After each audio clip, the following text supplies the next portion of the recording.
Hello my dears, a new week has begun and guess what? The crypto market is up today. No, it's not the 1st of April. Do not adjust your set. Bitcoin is up over 6%, Ethereum's up over 7%, and some altcoins have even seen double-digit rises over the last 24 hours. So, why? What's caused this ray of sunshine to break through? Well, there are, as ever, a number of factors behind today's pump, and this time there's good news from several different places. Hooray! Okay, for starters, next week is when our good friends at the Federal Reserve have their latest meeting to decide how much to raise interest rates by. Now, everyone has been predicting another 50 basis points, that's 0.5% rise, to take the base rate of inflation to around 1.25%. However, Bloomberg today reports that many are calling for rate rises to be reined in, citing a rise in inventory levels and a fall in house prices in the US.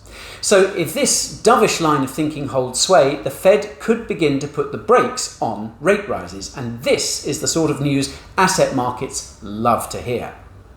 And this ties in with expectations that we may have already hit peak inflation. US inflation figures for May come out on Friday, and if they're lower than the April numbers, that too could signal that rate rises are going to slow or maybe even stop. And there's yet more optimism being generated by two of the world's biggest companies, Amazon and Apple. So today marks the first day of trading for Amazon shares since the 20-to-1 stock split was approved by shareholders in May. Now, a stock split basically sees a company issue more shares, with existing shareholders receiving new shares in proportion to the number of old ones they own. So what this means is that there are now more shares of Amazon available to buy, but at a much lower price. Amazon was trading at a little under $2,500 a share at the end of last week. Today, that price will be around $120.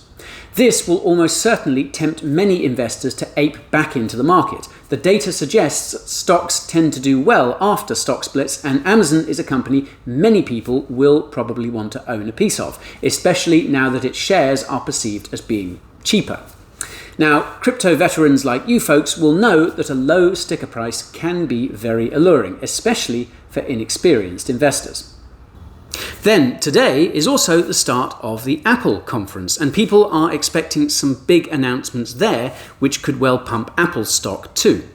Software upgrades are expected, as well as maybe a new MacBook Air and Mac Pro. Now that may or may not be exciting to you, whatever floats your boat, I suppose.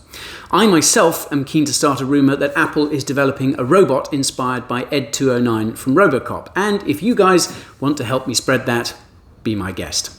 And then, on a crypto-related theme, Wednesday is scheduled to be the day when Ethereum will roll out the merge on its Ropsten testnet.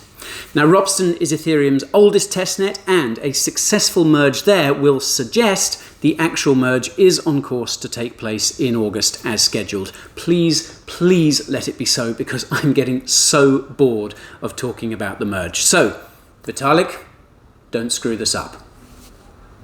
So there we are, folks. A few reasons why the crypto markets are looking a little perkier today. Remember, we're still living in uncertain times, and this bear market, I'm afraid it's far from over.